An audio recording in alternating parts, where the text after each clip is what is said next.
Good afternoon. Lovely day, bright sunshine, green lawns, lovely building, peaceful. Are we at peace? When I was asked to do, I'm a professor, so when I was asked to do this, first thing I did is looked up some definitions. I'm echoing. Why is that? The 5 dictionaries I checked, the first definition they gave of peace is the absence of war. I reject that. Peace is not an absence of anything.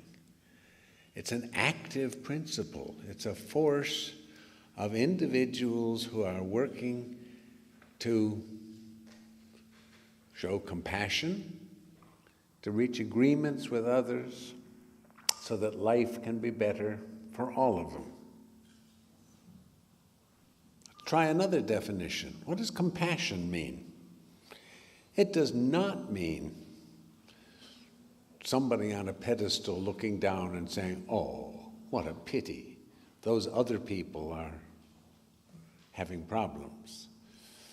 Com is Latin for together.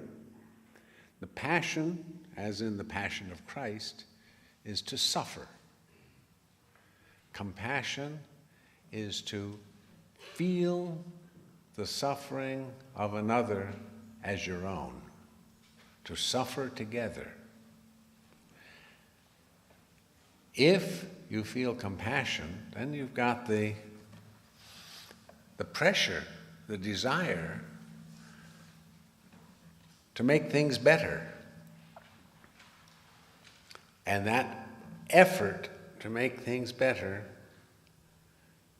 is the path to peace. Let me suggest another definition for peace. It took some searching, and I finally found an African proverb. Peace is not a dream. It is hard work, and there is nothing naive, glamorous, or simplistic about it.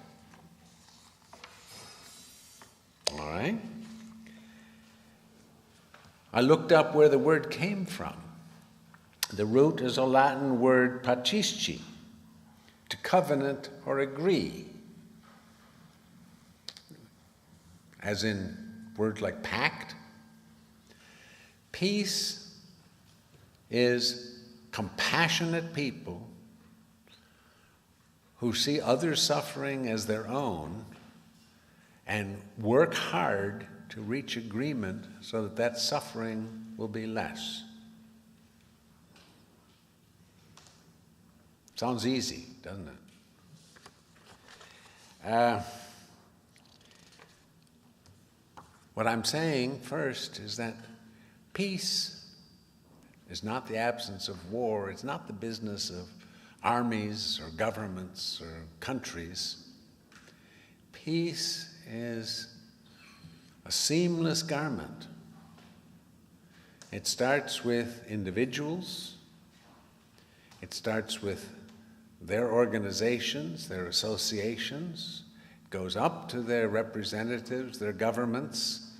It rises to a global level, working to reach a state which is better than the one that they started with.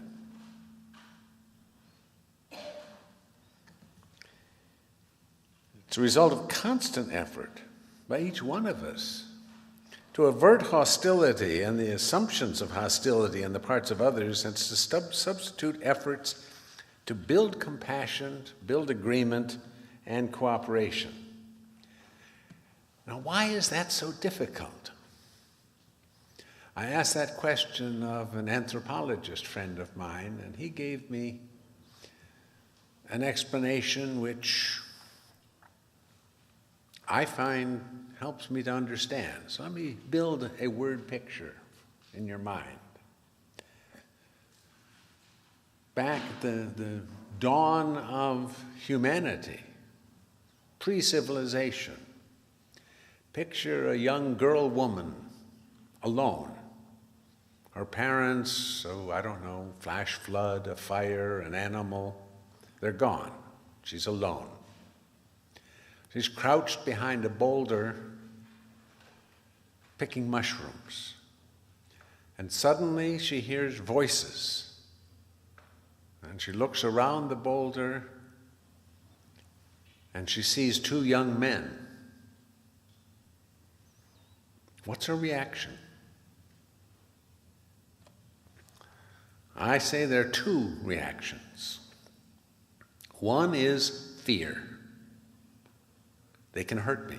They can kill me. The other is, they're people. I need people. I need society. I need to build associations. Those two impulses still exist in every one of us, and they are at war with each other. The one is sometimes called security, realpolitik. Assume that everyone is an enemy until proven otherwise. Maybe even preemptively act to reduce their ability to hurt you. The other is the need for society, the need for cooperation, the need to reach out and be part of something bigger. In every organization, political party, in churches, it exists. I spoke to you about compassion. The opposite of compassion is selfishness. That what is important is what's important to me. That what should be sought for is what benefits me, regardless of its effect on anybody else. The reach for society requires the suppression of selfishness and the growth of compassion.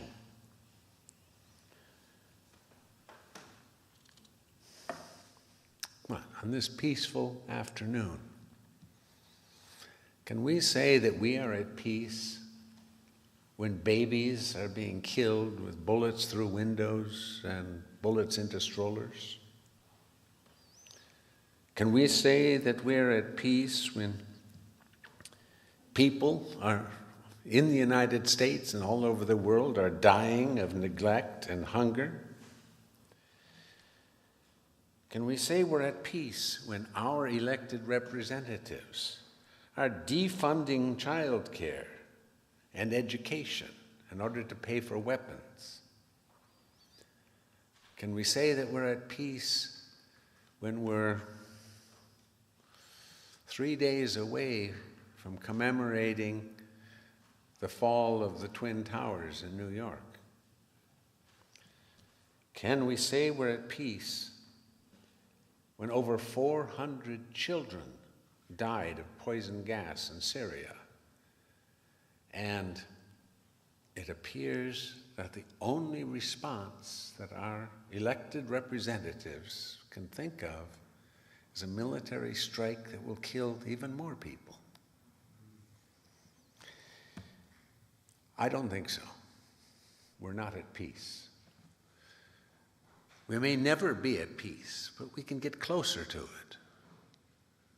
We can move us toward that. The big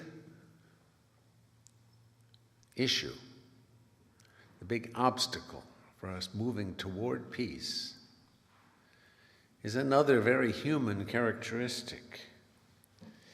If we wish peace, we must learn to love our neighbors and learn that everyone is our neighbor. Instead,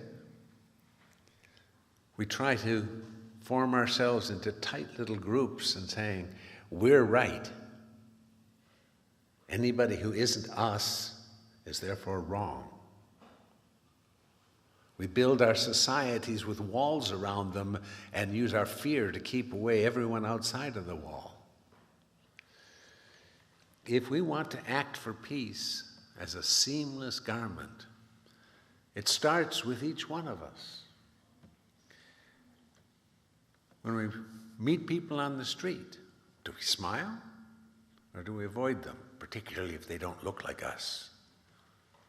When we drive on the highway, which is more important, the 5 minutes we might save in our drive or somebody trying to enter from an on-ramp?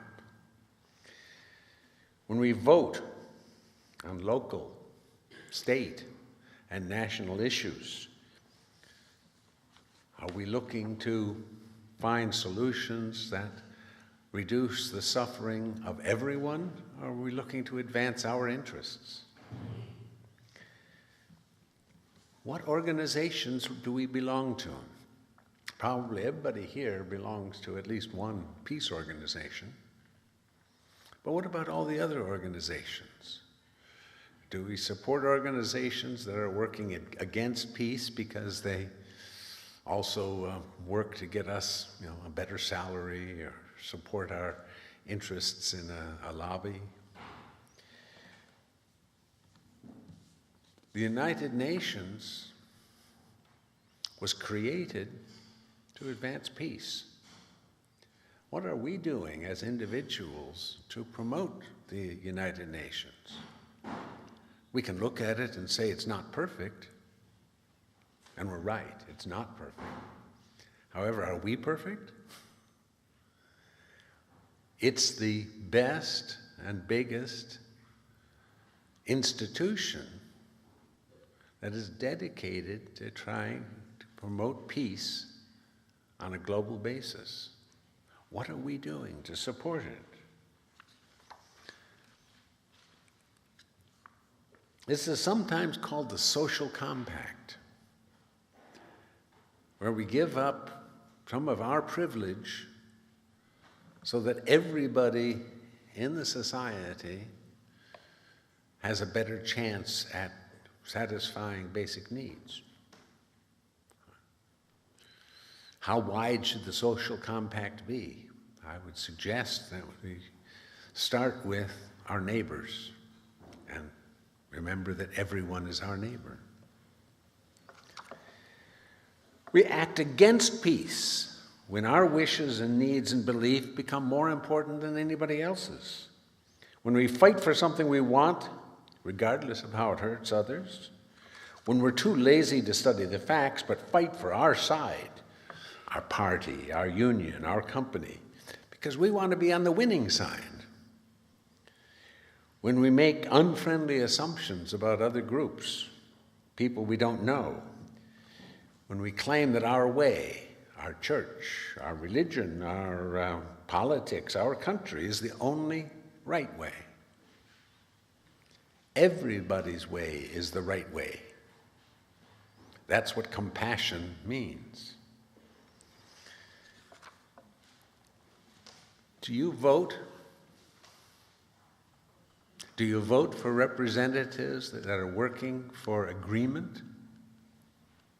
Or are you voting for representatives who know the truth and will fight and try to destroy their colleagues because their vision of the truth is a little bit different? Most important, we're working against peace when we see a wrong and we don't work to correct it.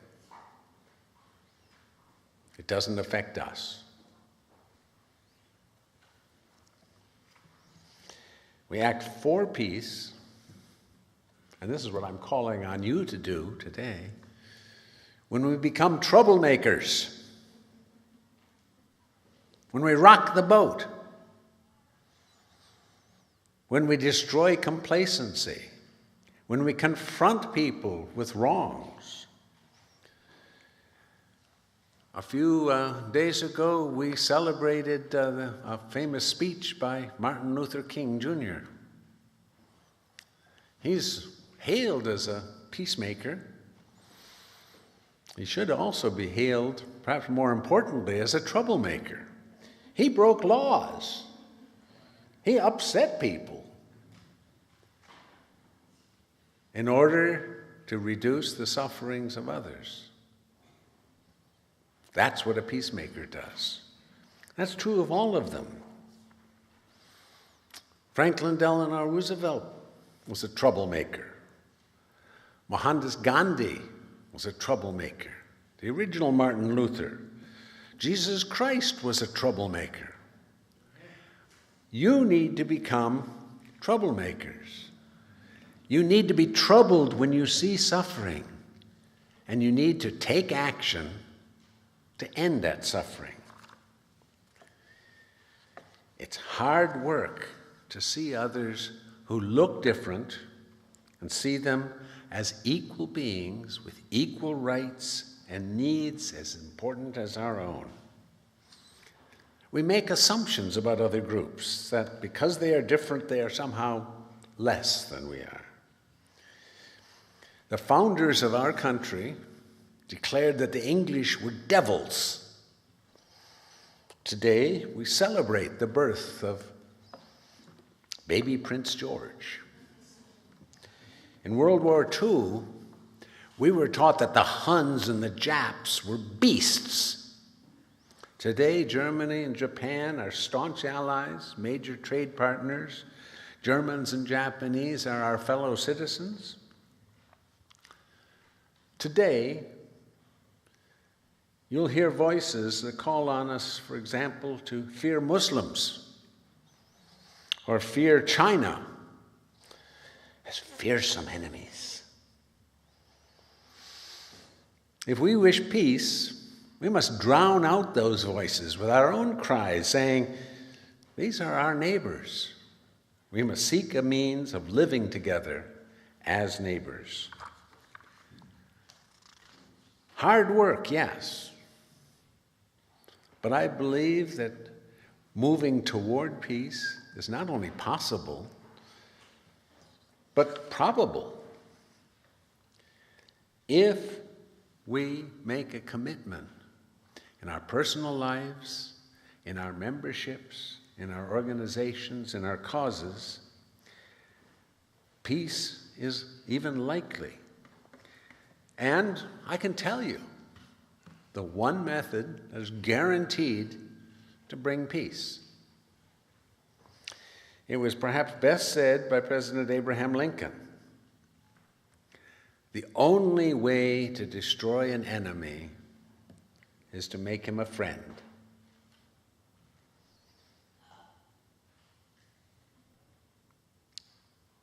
The only way to destroy an enemy is to make him a friend. If you kill an enemy, you make enemies of everyone who loved and supported him. If you defeat a political opponent, he and his supporters are immediately plotting to get back at you. If you defeat a country, you create a generation thirsting for vengeance. The only way to eradicate an enemy is to change your mind and his and make him a friend. Another quote from Ben Franklin. There's no such thing as a bad peace or a good war. So,